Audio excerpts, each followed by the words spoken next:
Hey, welcome to the Strategic Success Podcast. I'm your host, Courtney Fricke. Thanks for tuning in.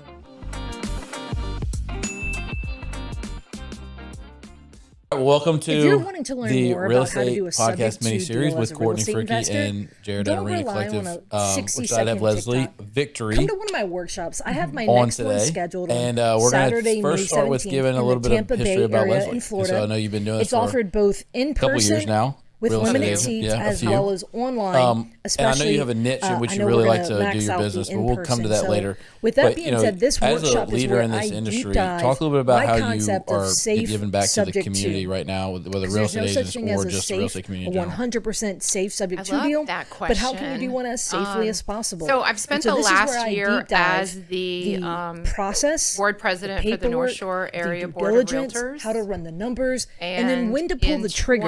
What makes something a good deal versus one that you should maybe not say yes to. I did a strategic You definitely want to come plan check this workshop out if you have interest. Maybe you've already been doing subject to deals. Right after I did my plan, go to we were CourtneyFricke.com bombarded to with either get your in-person or online industry changing, everything.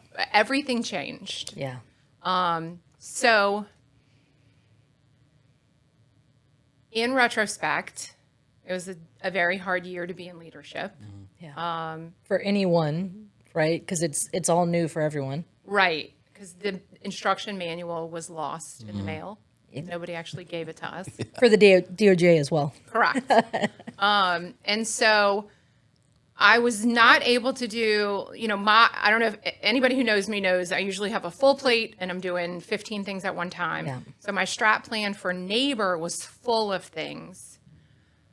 Some of those things had to come off. And what I had to do was focus on agents. Right. Not necessarily building the board, which was why we were in leadership. The board of directors are appointed and elected to that board as a fiduciary to the business.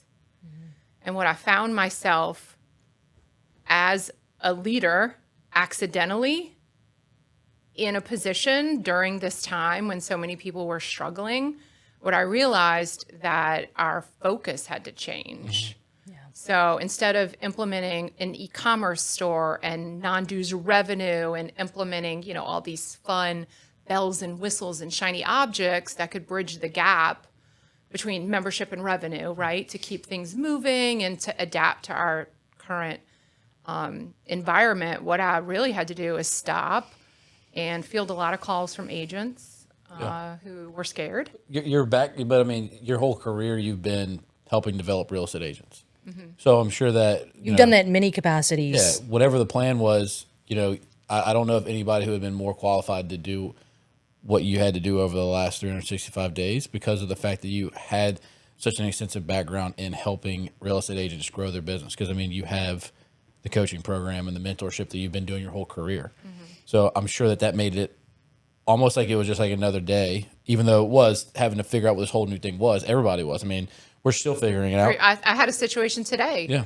Like they're like, what do we do? I'm like, we don't know. This has never happened. So I literally, I think I had a conversation this morning as well with an agent, but I had, I can't tell you how many conversations I've had with different agents. I would say probably 7 different agents I've had conversations in just the last month on the topic. And I've been like, hey, can we do XYZ? They're like, well, I don't actually know. I'm like, let's figure out if we can do it. I'm like, because we're all figuring this out together, but it's a unique time. I think Jared hit the nail on the head that some people are, thriving during this time as far as leading and being able to answer the call to really show up.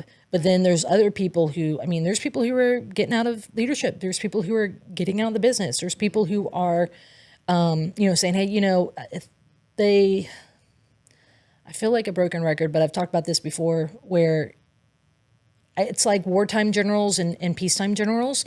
It's some people who they're only good with leading and from the front when things are going well, but then there's some people who they thrive when it's chaos, right? And it's that idea of generals where, if you're a general, but there's no actual threat in war, then it's one thing. But then there's some people who just thrive underneath the pressure as well. So how We're is seeing that? How is that kind of carried into your role as a mentor for the young agents that you are mentoring now? Being able to be on the front lines and see how things are developing. I mean, you really had access to everybody in Louisiana that were pushing things down, and you were the person everybody was looking to for the answers. How is that able to help you with your mentorship and coaching of the agents that you mentor? So, I've learned a lot over the past year. My philosophy is you win or you learn. Yeah. And so most of my life I've learned through just doing hard stuff, and sometimes I do it the wrong way. Yeah. Well, what I found out this year was I did a few things right, and I didn't know. And so when I'm looking back in, retrospect over the past year, agents that I had coached in the, when their business was in the incubancy, like they were little tiny baby agents, and people that I was able to help develop from the beginning of their career.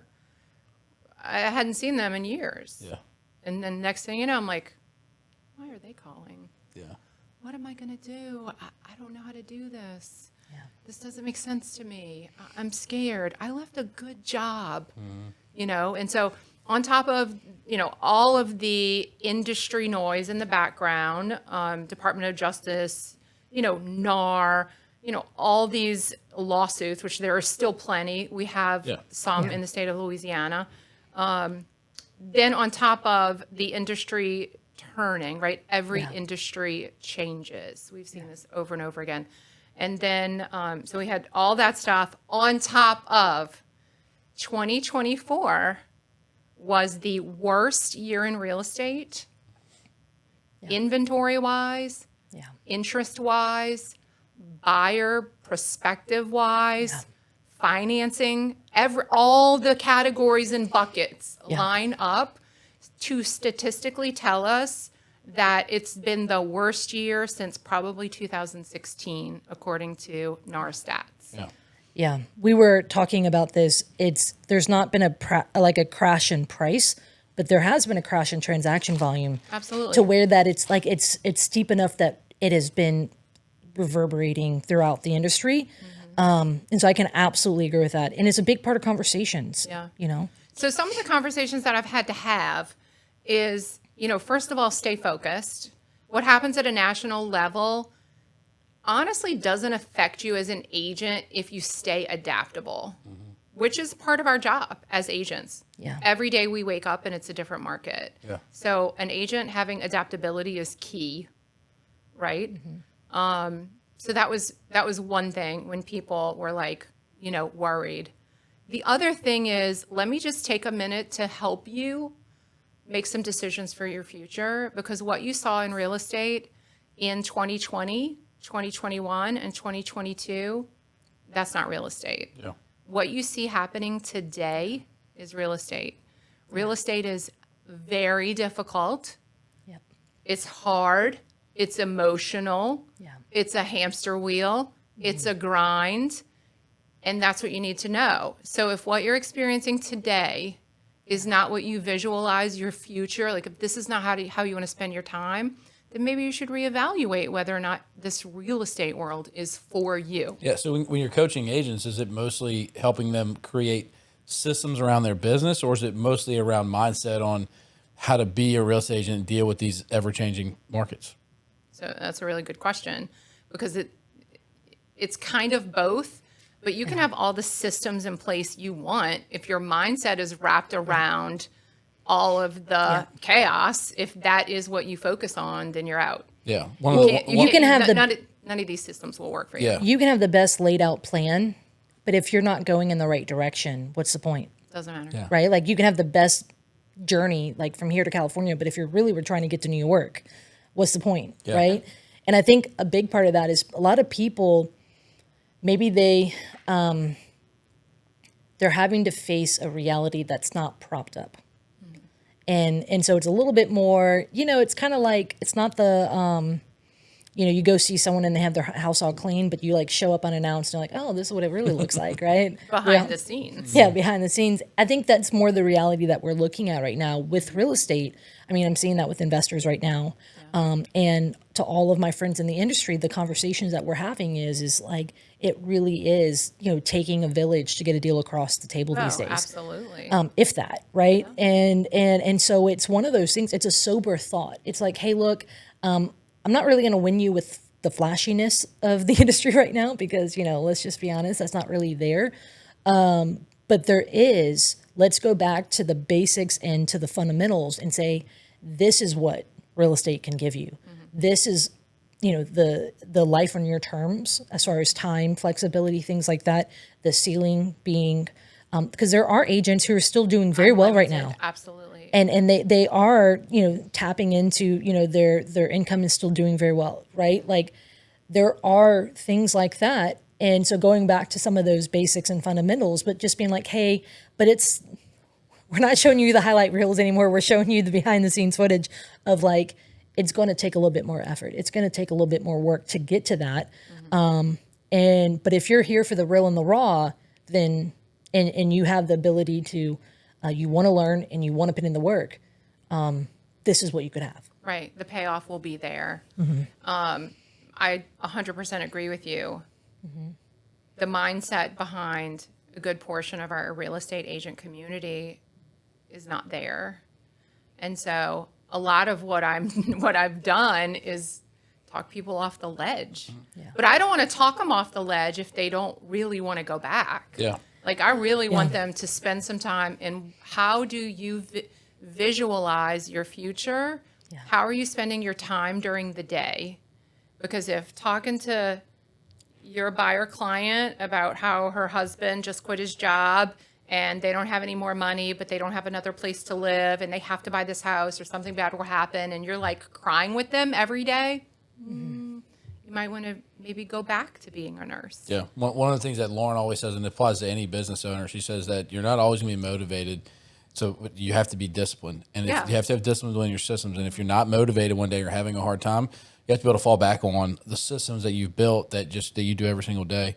I think that a lot of people and agents didn't have systems over the last couple of years. And now that they had these difficult times, they don't know what to fall back on to continue to keep moving forward. And I think that, teaching systems within real estate and as all the brokers, you got the MREA, you got Ninja Selling, you got all these programs. It's like pick one and pursue it or create your own system, but follow a system that you can consistently fall back on a day where you don't feel like getting out of bed. That's right. Because it's going to be difficult. And if you're not okay with being difficult, then go find something else that you like, that you're passionate about, that you can create a system around that you enjoy doing, because it's going to be cyclical. People keep coming up to me and saying, oh, well, we're hoping next year's going to be a good year. But if you think about it practically, in 2008, whenever it was at the bottom, it took 10 years for it to get back to the top. So yeah, it might get better next year, but And it's yet not. I know a bunch of millionaires that were made in 2008. Yes. Well, and that's the thing is, I think with your leadership role, I think it's wise that you're saying, I'm either talking people off the ledge or helping them understand their decision.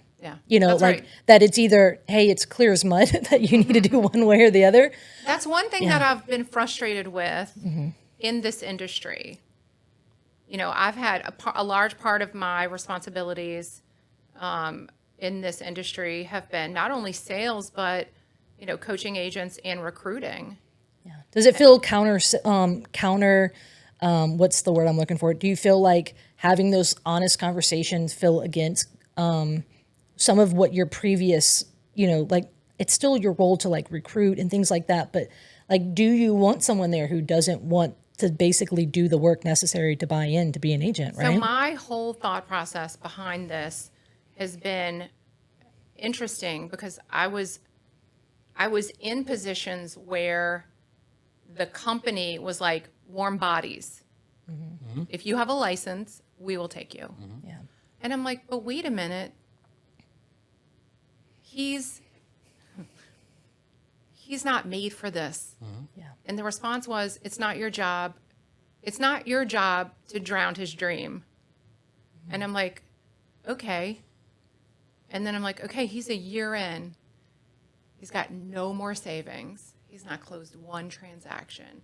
Where's the guy who comes to him and says, hey, friend, let's have a real conversation about whether or not real estate is for you. So Yeah. my philosophy has always been, Yeah. when I'm counseling somebody, I want them to visualize how they want to spend their time. Yeah. Is this what you want? Can you see this happen? Is this your dream? Because if it's not, I'm not your girl. Because Yeah. I want people to be happy going to work, whatever that looks like. Because we think that's can do fair. that.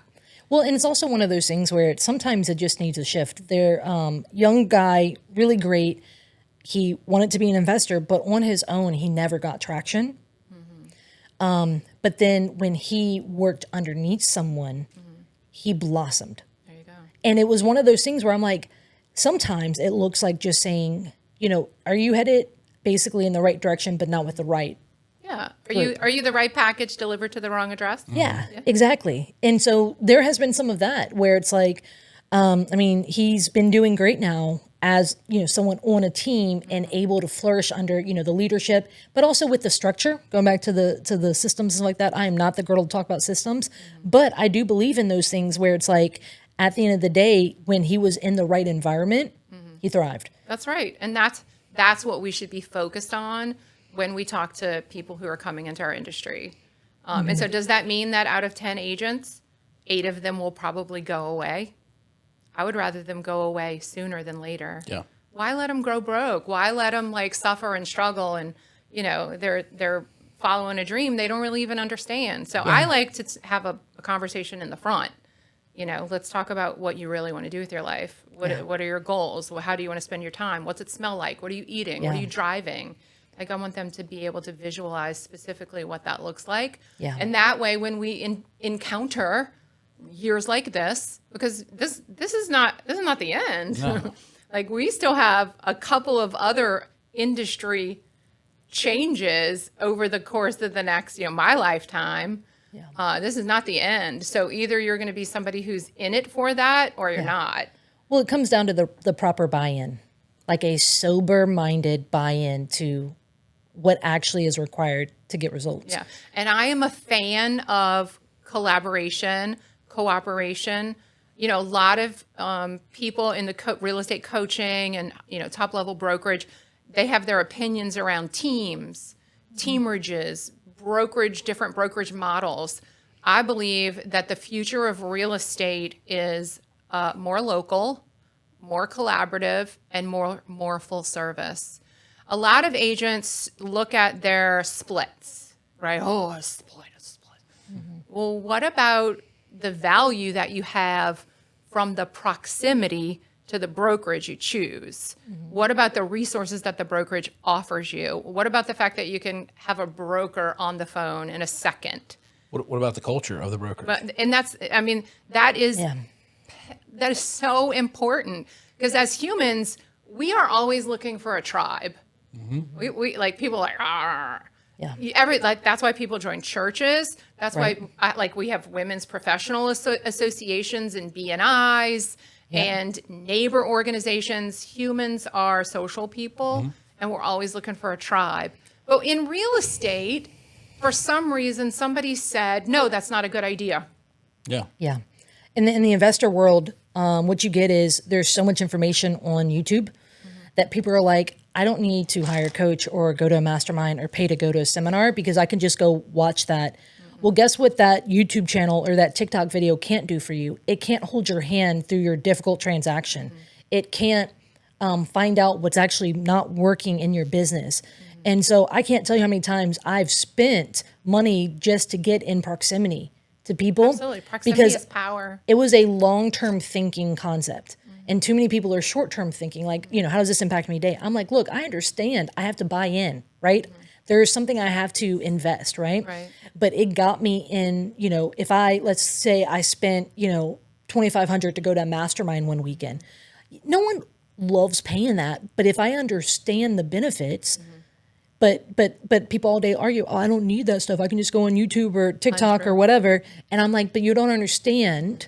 We're having two conversations here. I'm not saying you can't learn, right? Like there's tons of ways you can go learn or you can go get those basics. But the understanding part here, those two, is like, what are you not getting because you're using this method It's right? relationships. It's and so a lot of that is relationships. Right. Tons of it is relationships, and I cannot put a dollar amount on certain relationships and what they have, the money it's made me in my life, right? Like in my career, or what it's done. You know, you become the 5 folks that you spend the most time with, right? Every But time. you grow in the conversations you're around. But too many people become an island, and they don't realize the conversation that puts them in. Yep. It's a conversation of itself. It's very true. So let's transition to the next topic. So I think we wouldn't be doing the real estate industry service if we didn't talk about difficult transactions. One, because Courtney's here, and 2, because Leslie's here. And the topic that I think that you should talk about, being that you're passionate about this group of people, is the first-time home buyer. And I know that you have first-time home buyer programs you put together, and you teach first-time home buyer classes. So what has drawn you so close to, or what has drawn your heart to first-time home buyers since you've been a real estate agent? So I'll get very real with you. The true beginning of this is that I've never owned a home. I've never lived in a home. As a child, it's interesting because I'm 51, and I just had a realization. We lived in a van, which today, like, that's cool, right? Well, guess what? In 1984, it wasn't cool. Like, and I always thought, like, my mom kind of like glamorized some things like we have had houses, don't get me wrong, but for a lot of it, like, we didn't ever own a house, and we had these alternative lifestyle situations. When I was a child, I was like, well, this is just how it is. Yeah. And then as an adult, I'm like, it just hit me. Yeah. I was homeless. Like, I Wow. lived in a van, Yeah. right? It wasn't a cool van. Like, we Yeah. weren't like on the coast, like doing TikTok videos. It wasn't that kind of van. And so what I started to realize as my own realization, and, a really core value for me is, if you know me, you don't have to like me, but I'm going to make your life better in some way. Even if you don't like me, at some point in your life, you're going to be like, you know what? That rotten blankety blank, but I learned something, or she helped me. That's my mission. Mm-hmm. Yeah. And so I was working with a first-time home buyer years ago, and I couldn't help them. I don't know, maybe I had a kid or a kitten, or I don't know, something. And I needed to refer them to another agent. So I did. I referred them to an agent that I liked, thought would do a great job. And then they came back to me and they said, she can't help me. I was like, what do you mean? I said, well, let me just ask some questions to get to the bottom of this. And I was like, why can't you help them? Well, they don't have a credit. I'm like, well, their credit score is a 618. Like, Yeah. what can't you help? Well, they don't have any money. Well, they don't need, okay, I understand what's happening here. You don't know how to help them. You don't have enough resources. So I think. instead of telling them, Yeah. I'm sorry, I'm not educated enough on the process to help you, you just look at them and say, it's not time. You can't do it. Hey guys, Courtney, Fricke here. We've got Aussie Steve. And look, if you have a deal that needs to get moved, Southeast Louisiana, even in South Mississippi, we're your folks. We are the largest dispo company, really in the greater New Orleans area, even Southeast Louisiana. We have great contacts in South Mississippi as well. Steve, why do we move more deals than others? Just we're very deep in this market, so Greater New Orleans can be really confusing for national wholesalers. The comps are hard. We change block for block. We got flood zones. We get a lot of hurricanes and the likes, and just a lot of the national platforms don't have the buyers on their list. So we are deep with buyers, but we're deep with relationships, which is really important in this market. So we love JVing with out-of-state investors. Like I said, we do a ton of business with other investors. So go to homebuyerlouisiana.com/Courtney, fill out the information, we'll get in touch with you and we'll move this deal along. Yeah. And so I thought that was an isolated event. Yeah. And it's not. It's still happening. Yep. It happens all the time. Agents don't know. Agents don't know that there are 37 different down payment assistance and grant opportunities in the state of Louisiana at most any given time that are fully funded. They don't know that. lenders look at people and say, no, that's not available. What the lender should say is, I'm not qualified. Yeah. to I don't work have that with-" program to be able to Correct. offer to you. But they mislead the consumer. So this was a trend that I saw over and over and over again. And then I learned about creative financing. I have 5 or 6 different companies that actually buy houses for people. I have people like Courtney and Steve, and like there's just, if somebody has a will, now there are people you can't help, Sure. but if somebody has a will to own a house, I can get it done. Yeah. And so what I learned was, in the first-time home buyer world, agents were part of the problem. And I'm not vilifying agents. yeah. Just in general, it was hard for me to find an agent that had as much knowledge as I did, had as many resources, understood stacking. I had a conversation with another agent this morning. I'm like, stack that. Even if they don't want to use DPA, down payment assistance, you can get them qualified for more if they use DPA, because their interest rate will be 5.9 instead of 6.9. Yeah. Like, agents don't know that. Yes. And so it's interesting to me when I was going through all this and I was learning, and then I came to the conclusion, first-time home buyers are a subset of our real estate market that most people don't understand, don't know how to help. So it's ignorance on both sides. Yeah.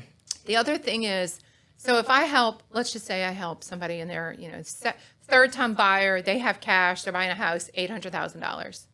Great, I'm a project manager. Yeah. I love that. Yeah. And they're Really like, a yeah, process manager. yeah, process manager. Yeah. They're like, yeah, we love you, thanks, bye. Yeah. And I'm like, okay, great. And the fires you're putting out are just like the This person's got to work until 5 o'clock today. I need you to do a power of attorney, or like basic stuff, not like Yeah. complicated, technical things where you can really solve a problem for people. Right, exactly. And they know what they're doing. I mean, they're not agents, but they've done it before. They've done it before. There's difference.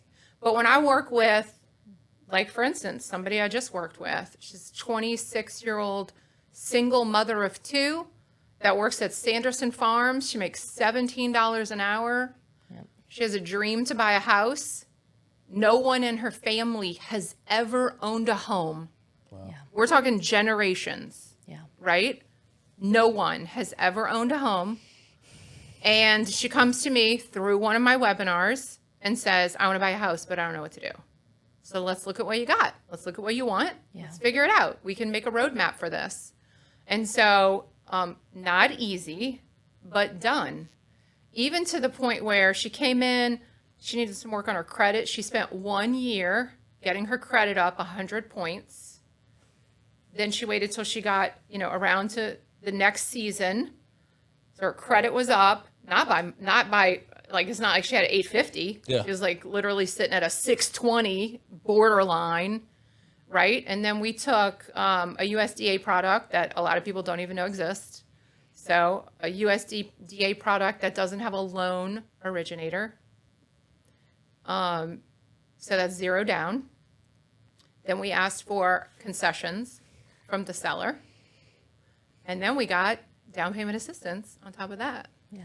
Wow. So you stacked. So we stacked. We stacked it hard. So when you say stacked, explain stacked to me. So So what you're doing is you're utilizing different resources. Yeah.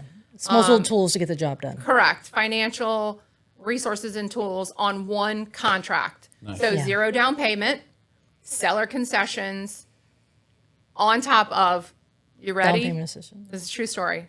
You ready? Down payment assistance in the amount of $21,000. oh, wow. It's huge. And so we got, And let's keep in mind that the house she's probably buying is probably not. it's 154,000. Yes. And so that's a huge percentage of that, Yeah, 154,000. that's more than enough down payment assistance that's going to cover her. And it might even be able to buy down her rate. We made it so that once we got her loan amount monthly to her budget, what she felt was palatable, right? Once that happened, then we started getting creative. And so much so that at the title company, when we closed, she got a check for $241. And her deposit was also credited back to her as well.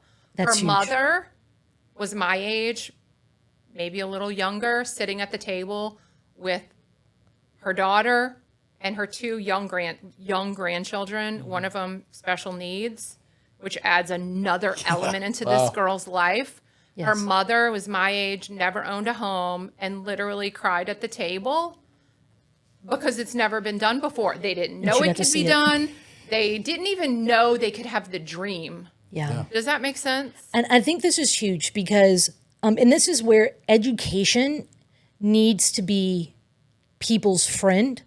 And you can get educated through relationships, right? And so, you as someone who you are working in this niche, you have learned all these resources to be able to help people in this niche. That's been huge because you've been able to say, hey, look, it's not like, let's take a situation that's hard to overcome, but not impossible. Like you said, Right. there's no impossible deal, just impossible people, right? You got that right. That's when we learn when to quit. I'm like, all right.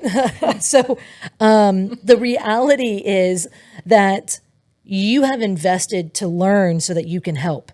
The difference is that, a confused mind says no. Hey, it can't be done. All the time. All the time. That's our default. Yeah, that's that default. And so you're saying, no, let me figure it out. So I appreciate how you're bringing your problem solving skills to the table. But again, having these different tools, working with people who have different tools and resources, it's like working with a handyman that has more than a hammer. Like if someone said, hey, I'll come in and fix up, one of my projects with just a hammer, I'd be like, what else you got? Like, because if not, you're going to only be able to do like two things. But that's the thing. It's your skills reflect who you can help. And the more skills you have, it's like the more tools you have, meaning it's the more things you can help solve. Absolutely. And so what I'm hearing here is that you have a full tool belt. You have a lot of different tools to deal with a lot of different situations. And look, let's be honest, the deals that we do are a direct reflection of our mindset, what we believe is possible, and what we're willing to agree to and do, but also our skill set. And so the deals that I do today are a direct reflection of that. It's either a reflection of the skills I have or the skills I don't have.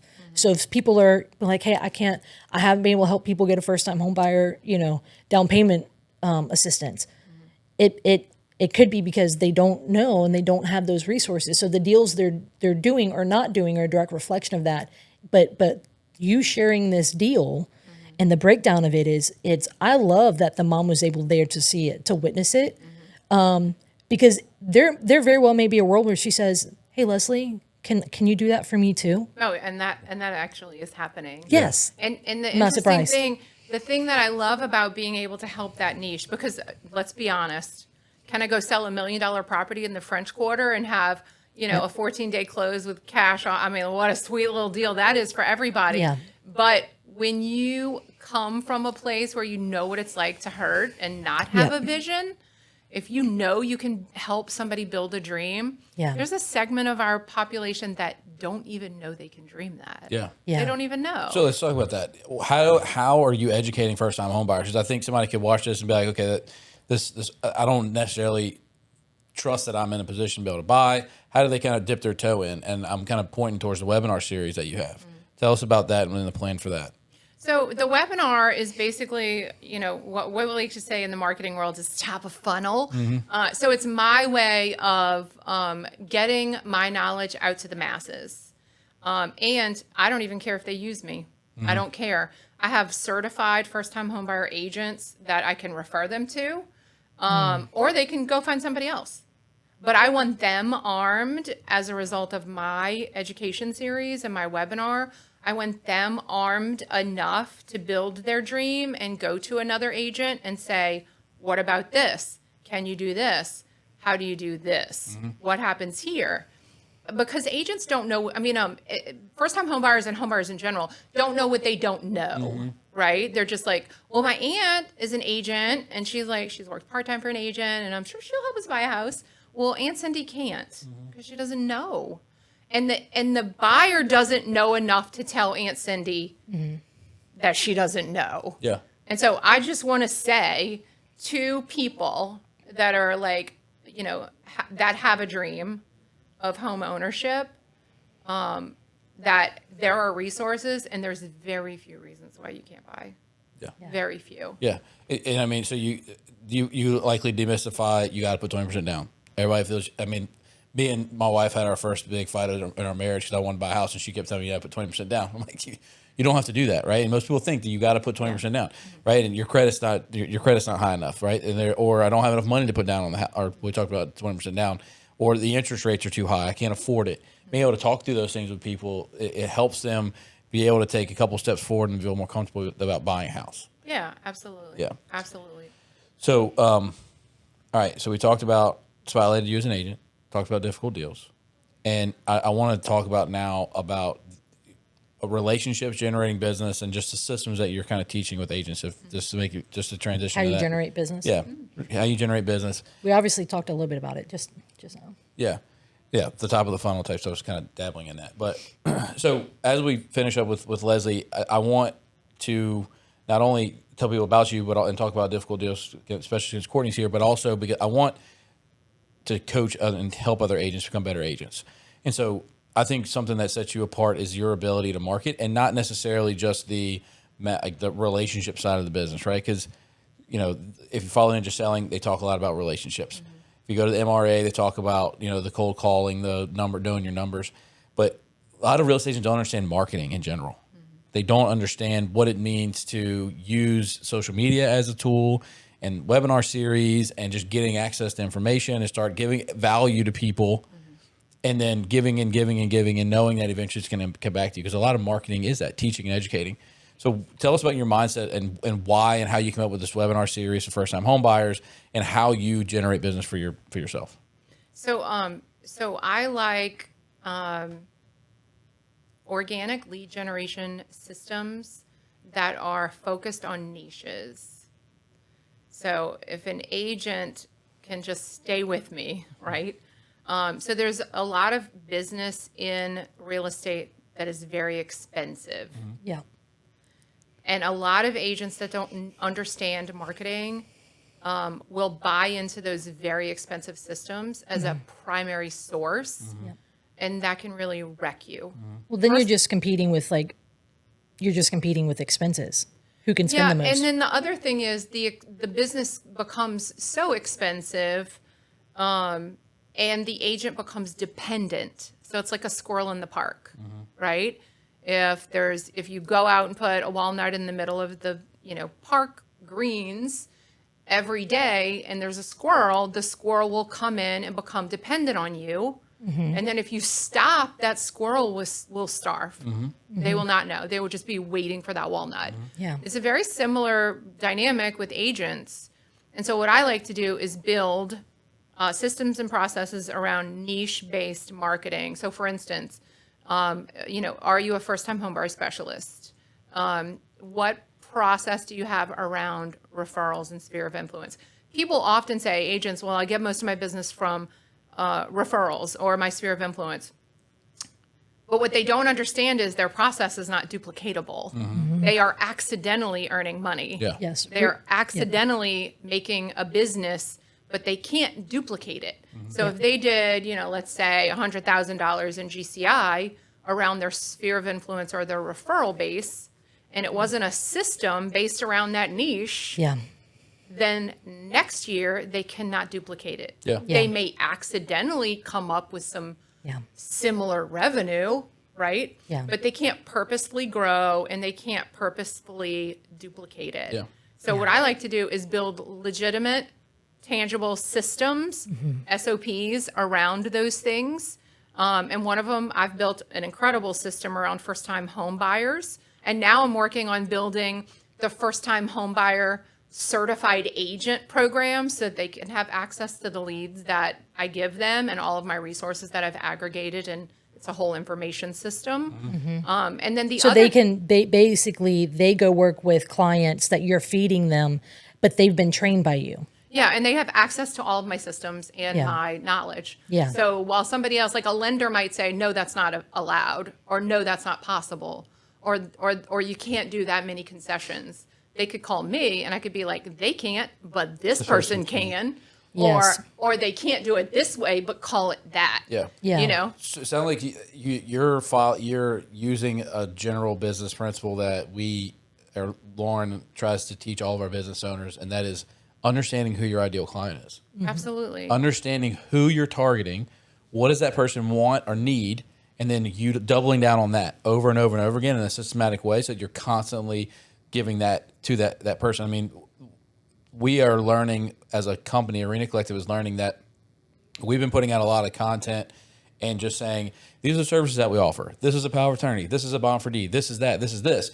But like at a certain point, we're just giving out basic information about the services that we offer, but we're not tailoring that to our ideal client. Instead of it being, what does our ideal client need to know about a power of attorney? Why does our ideal client want to know what a bond for deed is? And then saying this type of person needs a bond for deed because, and now we're getting the attention of our specific ideal client instead of just throwing it out there and hoping that somebody jumps on it, right? Or just getting to know, like knowing that if your ideal client is your center of influence in your people, what kind of information do they want to hear? How do you touch them consistently enough and staying in front of them to know whenever they're looking to buy a house or need a real estate problem solved?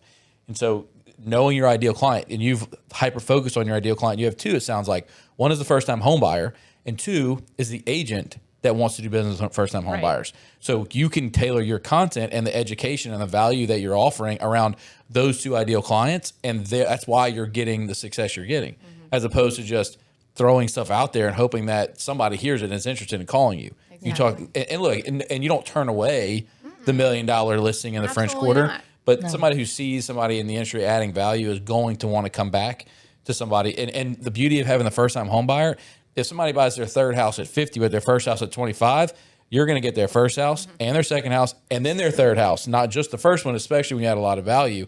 So the opportunity that each one of those clients offers you over the lifetime of them buying and selling a house is much greater than catching the person on the third or fourth transaction. Absolutely. And so, and a lot more people are fighting over that person, and that person already has a lot of relationships you're having to break. So, focusing on a person who doesn't have pre-existing relationships is big, who don't have pre-existing habits is big, pre-existing expectations is big, and then knowing what that person wants to talk about allows you to hyper-focus and speak to them directly. Yeah. And so I think you're following all the basic systems and processes that any business owner should follow. Just most real estate agents don't know what it is to run a business or don't have systems to follow. They don't think as a business. Yeah. Nobody tells them they're going to be a business. No. They don't tell them that. Like I've been like the first person agents see. I'm like, you do realize that you run a small business. Yeah. What? Yeah. What? Yeah. It's interesting because I teach agents a best practice is to niche down. I love that. Every agent I ever bring this subject to refuses. Yeah. At first. Why do you think they refuse? Because they don't understand. They think that they're going to miss out. Yeah, They there's like a think FOMO. They think by niching down, they're going to isolate themselves and be so, broken, lonely because they're the only man on the island, which the exact opposite is true. Yeah. By niching down, all of my marketing material has one voice. Yeah. All of my... It also has a clear message. It's a clear message. Because there is no gray. When you say I can help someone buy, sell, and invest, if that person doesn't even believe they're a part of that conversation, they would never call you. Yeah. But if your message is, hey, regardless of what your credit score is, regardless of the money you have in your bank, regardless of this, there may be an opportunity for you to become a homeowner, and you're pitching that, they can then say, wait, hold on. I now might be able to pick up the phone and call you. I might want to, right? But then people get lost. They get lost in the whole, I can help you buy, sell, and invest as an agent. And it's just one of many voices. And that becomes an issue too. Right. It's another stumbling block for someone who already has a little bit of a limited mindset on building that dream for them. And so it doesn't matter what niche you pick, right? What are some examples of some niches that agents can get into? Niches that are, really so effective, especially in times like this. Like our industry is hurting.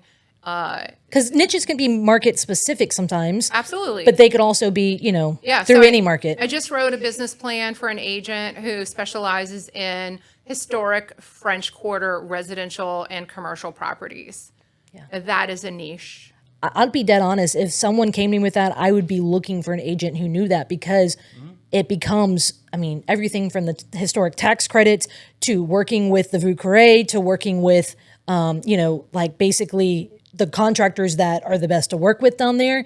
Like Understanding, even understanding financing for it. that in the ins and outs of the local municipalities that regulate and govern what you can and can't do with those things. I did a deal. I did not want to go there, but you can. But there was a deal in New Orleans where somebody had literally leased the facade of their building to the city and could not do anything with it without permission by the city. They owned the building, the facade of the building and the roof they had leased out. So like, again, so many niches, and understanding the ins and outs of all that is huge. And you know, you can work with not only first-time home buyers, but work with doctors and nurses. You can work with people that work in the plants.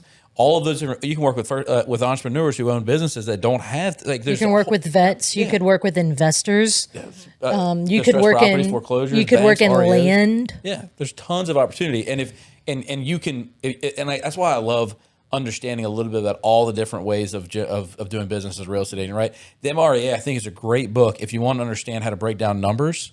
So, and then Ninja Selling is really good about building relationships within the different niches that you want it. So, but like, if you understand, if you're going to work with French Quarter properties, there might only be 30 that are sold in a year, just throwing out a number, right? Well, is that going to be able to create the life you want to live? Before you focus on the niche, let's make sure that you're going to be able to actually close on enough deals to get you there. Yeah. And so you can back into that, and creating a business plan is huge.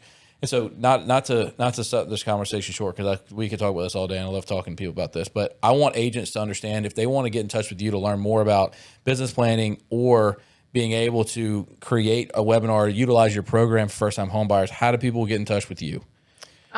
So all of my stuff is actually being rebranded. I think any good brand like starts somewhere, and then they go back a year later and they're like, man, that's ugly.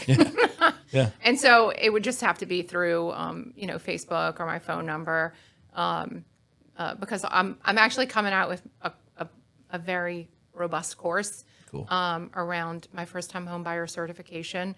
And so just to give you an idea of what could happen, this just happened, and I was like, this is genius. So true story, first-time home buyer guy comes to me.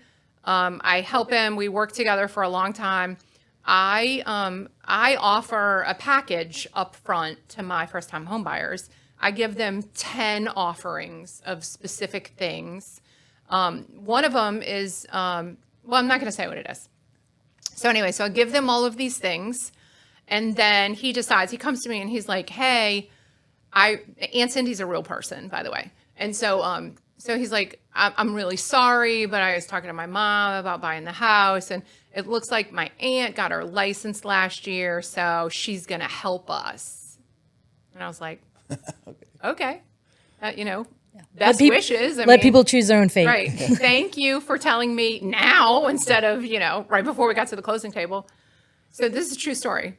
So guy comes back. He's like, yeah, Aunt Cindy's dumb as a box of rocks. She can't get me to the closing table. Now I don't know what to do. She's not providing the same services you were providing. Correct. Yep. My mom's going to be mad, and my dad doesn't understand. You know, we know that story, right? Yeah. And so this is what I said. I said, well, how about this? How about if you let me talk to Aunt Cindy, and I'll make her part of my program, and I will consult her through the entire process, and we'll work together so that you can work with your aunt, and I can give her all the knowledge that I have. Would that work for you? And he was like, what? That's awesome. And so that's what we did. So That's awesome. I think that's a great win-win. Oh, heck yeah. Right? And then Aunt Cindy just learned, you know, if let's just say normal situation, she just took that listing or that buyer and, you know, moved forward with it. You know, she did not learn a skill and she did not create a relationship, right? Like plenty of times that happens, right? Like, and so she will move forward none the wiser. But instead, she now has learned a repeatable skill of helping first-time home buyers, and she has created an ally with you who that's a relationship that, again, we've talked about the power of relationships could be infinite. Yeah. And then, you know, he gets to own a home. Oh, yeah, and that and too. he was able to support his family member. aunt, and I was able to. Thanksgiving dinner is going to be actually Right, gonna be and we're okay. happy at Christmas because that is the thing. Well, because agents get mad all the time when, you know, people that are close to them don't choose them. We have this conversation every day. And I'm not going to lie, I bite my tongue all the time because like it feels like there's no win, but I'm like, you don't understand. Not all agents are created equal. Why would I pick, a family member that's here that may not, or whatever. And so, but agents just take it personal, but they don't realize that it's a business decision for buyers, right? And sellers. And like that, like for him, he's like, I want to go with family, but my family member doesn't have the same skills as Leslie. Yeah.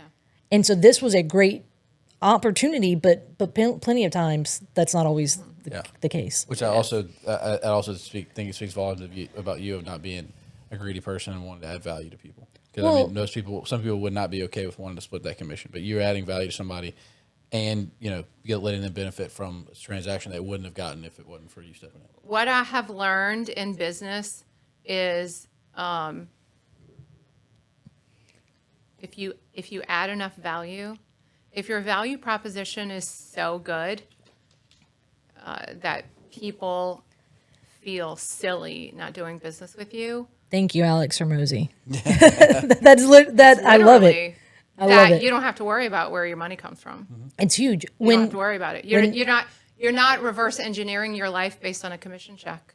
No. You're reverse Money engineering comes. your life around what can I do to help you? How can I make you better? How can I help you get what you want? And in turn, reciprocity takes over. Yeah. I think that's huge. I mean,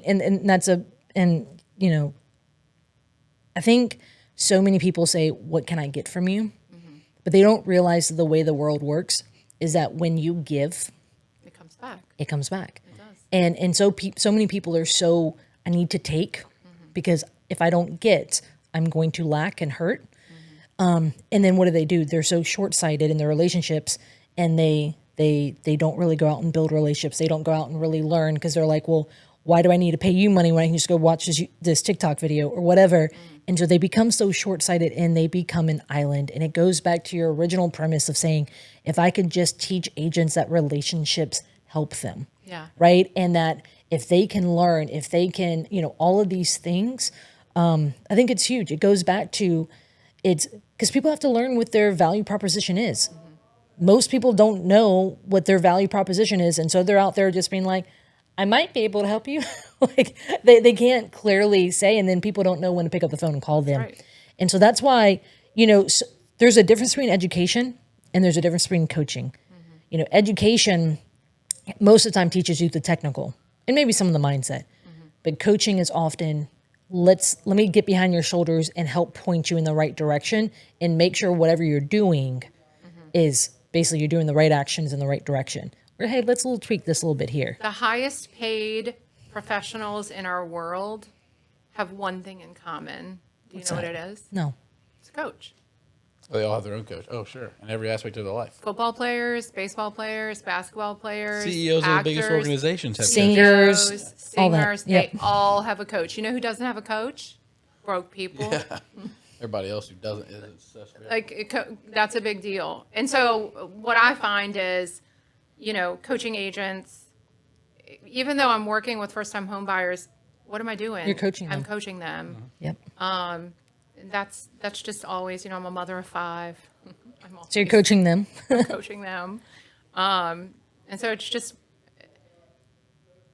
interesting because a lot of people, think about it. Why do you get in real estate? Does anybody go into real estate like, let me go ahead and get my license and work 700 hours a week so that I can give back to my neighbor?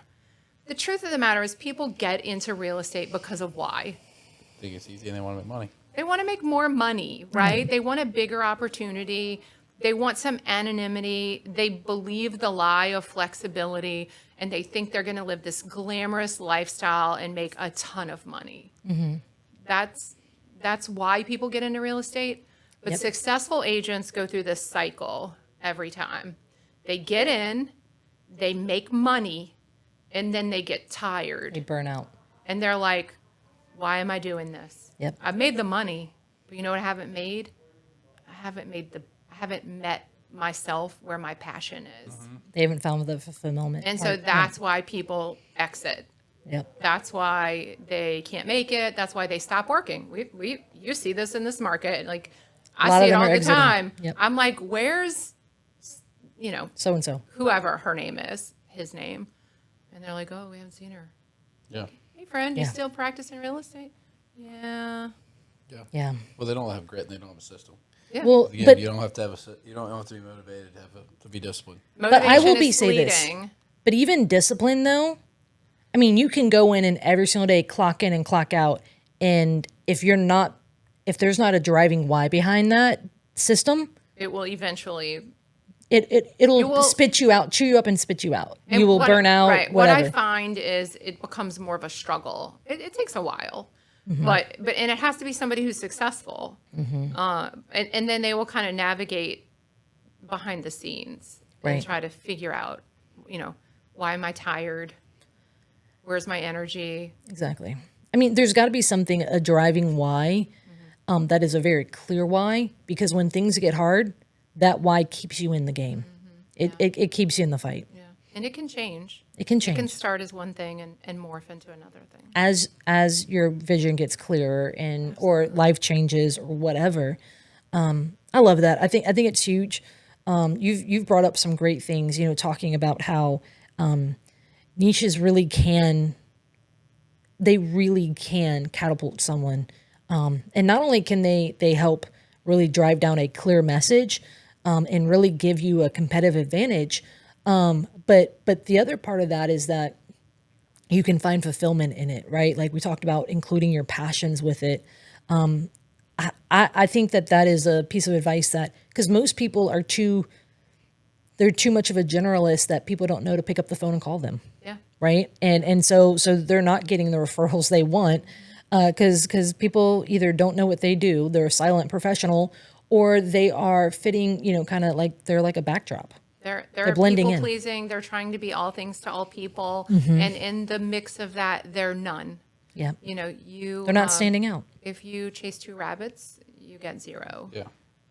And so, discovering a niche enables agents to become authorities.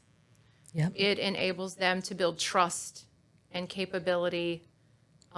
People will see them as a different sort of professional. Yep. And the other thing that I like is when you're creating your marketing material, you know exactly what you need to do. If you're a generalist, you might have information about buyers, sellers, short sales, expireds, for sale by owners, Investors. This, for sale. that. Like, how can you nail down a marketing strategy around 47 different topics? You can't. Exactly. I mean, I struggled with that. I consider myself, instead of a journalist, I consider myself like really agnostic towards choosing a thing. Same thing, but just it was almost like I didn't believe in having a niche. And then what I realized is I really wasn't niching down, but I just wasn't giving it that name. And because the reality is, there's also something when you have a niche, you know when to say no and what to say yes to. Yeah. Right? Like, I'm not the right fit for you. Because then when you become a yes person, what do? You show up without skills. You dilute your effort. And you dilute what you can provide, right? And so you show up and you're like, well, I don't really know how to help with this, right? Like, for example, all the times agents want to work with investors, but they don't actually know what makes a good deal. And so they're like, hey, you should buy this property. I'm just going to be a process manager, but I actually can't like add value to you buying an investment. Right. Like understanding, what your next steps for your flip or for your rental would be, or what your next steps would be for understanding what makes this a good deal. And let's talk about, the numbers, or let's talk about, the strategy you're going to use, or let's talk about whatever. And so again, the niche part, it allows you will stand up, you will rise above the others, right? Like when the client came back after going to his aunt and being like, one is not like the other, right? It came back to the skill sets, right? And I think there's something to be said here. And I think every person should say, why should I, why am I not niching down? And if you cannot give a good answer for that, it's something you should honestly think through. Absolutely. And you can turn anything into that niche. So what I like to do is help agents visualize what their perfect lifestyle looks like. And so I had somebody that I was working with, and they were like, I just want to live on the water. Just can't wait till I can live on the water. I'm like, well, why wouldn't you just build your business around spending time on the water? We're living in Walking Louisiana. with waterfront Way too properties. easy. Right. Yeah. And so your Facebook is Louisiana waterfront properties, and you're the go-to agent. You have a complete resource of You have a boat that takes people on, appointments. Exactly. whatever. Like you can cover, like think about all the traction you can get in this state as the waterfront specialist. You don't have to wait to live your dream. Yeah. Create your business around it and be the voice that builds authority and credibility I love that. around what you want to do with life. How do you want to spend your time? That social media account would be really freaking cool. Well, I literally was just thinking that how easy would it be to sit down with someone who said, I work with waterfront properties, to sit down and knock out 50 ideas for social media posts. 1,000%. second, yeah. I mean, it's With- incredible when you start to really break down and analyze and reverse engineer niche-based business strategies for realtors. It's incredible. Well, you're taking a clear end, Yeah. and then you're working backwards. Otherwise, you'd be like, "Hey, well, I want to make content around buyers and sellers and investors, and what about first-time home buyers, and what about land, and what about, and let me make some post about, like for this, and How this, great and I this. am. Or Let's like, make a post on many how or and then real also estate let me transactions I did last week. and also let me recruit for my brokerage, and let me do, and so then people are seeing that, they're like, well, when do I pick up the phone and call her? Because there's no repetitive, but when all of a sudden you're seeing people like consistently, That's right. that's when your phone That's starts how you ringing. build authority, credibility, and trust. Well, it's the right actions in the right direction consistently. It's like digging a hole. Instead of digging 100 different holes, you're digging one hole deeply. Yeah. The other thing too is humans in general experience what we call decision fatigue. Yes. And so if you are trying to be all things to all people with no specific direction, people don't even hear you because they are tired. Yes. Their brain has literally blocked you out Yes. because their brain can't understand the reason. Leslie, you just helped me make up my mind. I want to make it easier for people to make the decision to call me. And so what am I doing to make it easier for them, right? And so again, it's getting clear on my niche and getting clear on my value proposition of how I can help people. And if it's all over the place, it's not easy. That's right. And so how can I make it easier on other people to make the decision to do business with me? Yep. I love that. Yep. And I hope the people that are intended to hear this podcast and these episodes know that, as a real estate agent, if they need to get in touch with you, they want to learn how to niche down, they would call you. And if you're a first-time home buyer and you want to learn more about it, that they get in touch with you, because I think that you add a lot of value to agents and to the first-time home buyer community.